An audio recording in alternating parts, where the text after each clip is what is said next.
भोपाल के कुशाभाऊ ठाकरे सभागार में आयोजित राज्य स्तरीय साइबर सिक्योरिटी एवं स्टेट डेटा सिक्योरिटी कार्यशाला को संबोधित करते हुए मुख्यमंत्री डॉक्टर मोहन यादव ने साइबर सुरक्षा को वर्तमान समय की सबसे बड़ी चुनौती बताया। उन्होंने कहा कि बदलते डिजिटल युग में डेटा सुरक्षा अब सीमा सुरक्षा से भी अधिक महत्वपूर्ण हो गई है, क्योंकि किसी व्यक्ति की जीवन भर की कमाई एक झटके में साइबर अपराधियों द्वारा छीनी जा सकती है। मुख्यमंत्री ने कहा कि भारत के यूपीआई मॉडल को पूरी दुनिया ने स्वीकार किया, इसलिए नागरिकों का विश्वास बनाए रखने के लिए साइबर सुरक्षा व्यवस्था को और मजबूत करना आवश्यक है। उन्होंने अधिकारियों को स्पष्ट चेतावनी देते हुए कहा कि साइबर अपराध की चुनौती केवल चर्चा का विषय नहीं, बल्कि गंभीर जिम्मेदारी है और किसी भी प्रकार की लापरवाही बर्दाश्त नहीं की जाएगी। मुख्यमंत्री ने घोषणा की है कि मध्य प्रदेश के महू में राज्य सरकार और MCTE के सहयोग से अत्याधुनिक साइबर सिक्योरिटी रिसर्च सेंटर स्थापित किए जाएंगे, जो साइबर खतरों से निपटने में महत्वपूर्ण भूमिका निभाएगा।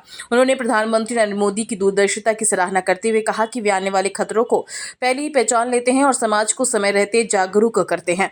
मुख्यमंत्री ने जोर दिया कि आज के दौर में नागरिकों का डेटा ही सबसे मूल्यवान संपत्ति बन चुका है और उसकी सुरक्षा सुनिश्चित करना सरकार की सर्वोच्च प्राथमिकता है। इस विषय को लेकर के आज की हमारी ये कार्यशाला है।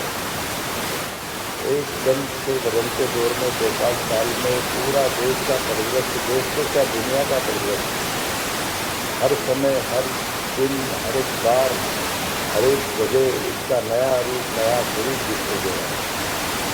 ये सही है कि हमारी सरकार बनी थी और एक लाइव पद्धति में हमारी पुलिस ने सफलता के साथ साइबर अपराध को पकड़ने की एक बड़ी उपलब्धि हासिल की थी। मैं भी जब गया था तो बड़ा मेरे को अच्छा भी लगा और बड़ा अच्छा अनुभव भी आया था। तो सब देखते हैं तो कितने प्रकार से क्या क्या होगा और इस सब का आखिरी परिणाम हमने अभी सिंदूर अभियान के माध्यम से देखा। जब हमारी बॉर्डर पर ये खतरे रहे कि बॉर्डर के सिपाही हमारे युद्ध का इंतजार करते रहे, मालूम पड़ा कि ड्रोन से अटैक हो गया और क्या क्या हो गया, कैसे कैसे नए दौर की नई टेक्नोलॉजी का यह नया समय आया। लेकिन सच में अपराध को लेकर के हमारे अभी बॉर्डर है, उसके लिए माननीय प्रधानमंत्री श्रीमान नरेंद्र मोदी जी के लिए जोरदार अभिनंदन करें। श्रीमान नरेंद्र मोदी जी का, मोदी जी की ये विशेषता भी है कि वो समय के पहले समय आने वाले समय को पहचानते और उसके लायक उन सारी व्यवस्थाओं को, प्रशासन को या शासन को, सरकार को, समाज को अवेयर करते। ये एक छोटा सा उदाहरण दूँगा, यद्यपि वो संख्या में होगा तो मुझे मालूम नहीं है। जब हम सब देखते हैं कि माननीय प्रधानमंत्री नरेंद्र मोदी जी के पहले जो प्रधानमंत्री थे, फाइनेंस के बहुत बड़े जानकार, वो स्वयं की डिग्री उनकी, विदेश की शिक्षा, गवर्नर रहे, फाइनेंस मिनिस्टर रहे, प्राइम मिनिस्टर भी 2 बार रहे, उनका काफ़ी काफ़ी अच्छा काम किया। लेकिन कितनी छोटी सी बात थी कि जीरो बजट में अकाउंट खुलते हैं, ये इतना विद्वान आदमी को मालूम नहीं। गूगल इतना सा करे कि जीरो बजट में अकाउंट खुल सकते, लेकिन मोदी जी ने वो जीरो बजट में अकाउंट खोले और उसका परिणाम कैसे निकला कि DBT के माध्यम से करोड़ों लोगों तक उनका हक का पैसा उनके खाते तक गया। ये वाकई ये डिजिटल युग का एक बहुत बड़ा चमत्कार, जिसके माध्यम से हमने सबने 40 साल पहले तत्कालीन प्रधानमंत्री जो राजीव गांधी कहते थे कि 1 रुपये भेजता 15 पैसे पहुँचते, तो सबको मालूम, लेकिन कठिनाई का इलाज कर देना, तो इलाज करने में जिस प्रकार से मोदी जी ने ये सारी चीज़ों को ध्यान दिया, आज हमारे सबके लिए सच में डेटा सुरक्षा ये महत्वपूर्ण इतना हो गया कि सीमा की सुरक्षा से भी बढ़कर इतना वाकई दर्दनाक है कि पूरी जीवन की कमाई अगर एक तरीके से निकल जाए और वो पकड़ में ही नहीं आता है। चारों तरफ से दरवाजा बंद, ताले बंद, चारों तरफ सुरक्षा लगी, माल पूरा गायब, कोई आया न गया, कहाँ गया, हवा में उड़ गया। जो बाज़ार में अपन पहले सुनते थे कि ये कोई अदृश्य शक्ति आएगी, अब अदृश्य शक्ति कौन से आएगी मालूम नहीं, लेकिन अभी हम अपने से महसूस कर रहे हैं कि अदृश्य शक्ति साइबर में आ रही है। तो जैसे आ रही है ऐसे देव मार्गों को भी खड़ा करना पड़ेगा देवताओं को। इन सारे राक्षस युग के समय हमारे लिए आज के समय में ऐसे सारे प्रबंधन करने की आवश्यकता है, जिनके कारण से हम ऐसे लोगों से निपट सकें। सच में UPI का लोहा दुनिया ने माना है और आज के अवसर पर तो डिजिटल माध्यम से लोगों को लाभ पहुँच रहा है, तो सुरक्षा की जवाबदारी इतनी ज़्यादा है। तो ये सभी नागरिकों का विश्वास इस व्यवस्था से बनेगा।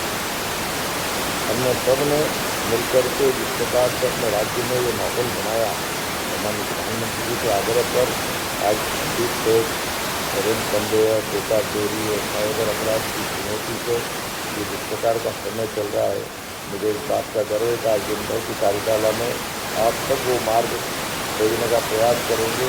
और थोड़ा सा संकेत में है, लेकिन ये बता भी दिया कि लापरवाही करोगे तो रसगुल्ला की कंपनी भी आपके विभाग से होगी। इसलिए केवल कहने सुनने की कथा कहानी की जगह नहीं है, ये जवाबदारी की जगह भी, जो भविष्य में हमको अपने इस व्यवस्था के प्रति प्रतिबद्ध कर रही है, जिसके हकदार हम हैं। तो आज के अवसर पर जब हम प्रदेश साइबर सुरक्षा को प्राथमिकता दे रहे हैं, तो मैं मानूंगा कि आज के इस पूरे कार्यशाला के माध्यम से हम ठोस निर्णय तक पहुँचेंगे। मेरी अपनी ओर से खासकर ये बात कही कि राज्य का डेटा ये सबसे मूल्यवान संपत्ति होता है, और आप सबके माध्यम से हम निश्चित रूप से इससे सफलता के साथ आगे बढ़ेंगे। आज के इस अवसर पर मैं थोड़ा विलम्ब से आया, क्षमा भी चाहता हूँ किस कारण से लगा कि बहुत महत्व का विषय, इसलिए पहले तो लगा कि शायद मैं समय पर नहीं पहुँच पाऊँगा, लेकिन हमने कहा भले थोड़ा भी समय क्यों न जरूर आने की आवश्यकता है। इसमें हमारे भविष्य की बड़ी संभावनाओं पर बात हो रही है, और ऐसे में हमारा नहीं आना ये थोड़ा गलत हो जाएगा। और इसीलिए घोषणा भी मुझे दी, प्रदेश सरकार और देश के लघु में मिलिट्री कारोबार टेलीकम्युनिकेशन संस्थानों के सहयोग से राज्य में साइबर सिक्योरिटी रिसर्च सेंटर स्थापित करेगी। मैं ये घोषणा कर रहा हूँ अपने राज्य के अंदर। ये रिसर्च सेंटर केंद्रीय साइबर सुरक्षा, अनुसंधान, नवाचार, कौशल विकास की दिशा में एक महत्वपूर्ण आधार बनेगा।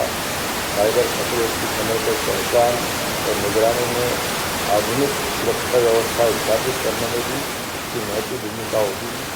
यह व्यवस्था केवल प्रतिक्रियात्मक नहीं, बल्कि पूर्व अनुमान आधारित निरंतर सतर्कता की दिशा में ठोस कदम रहेगी। आप सबका आभार, बहुत बहुत धन्यवाद।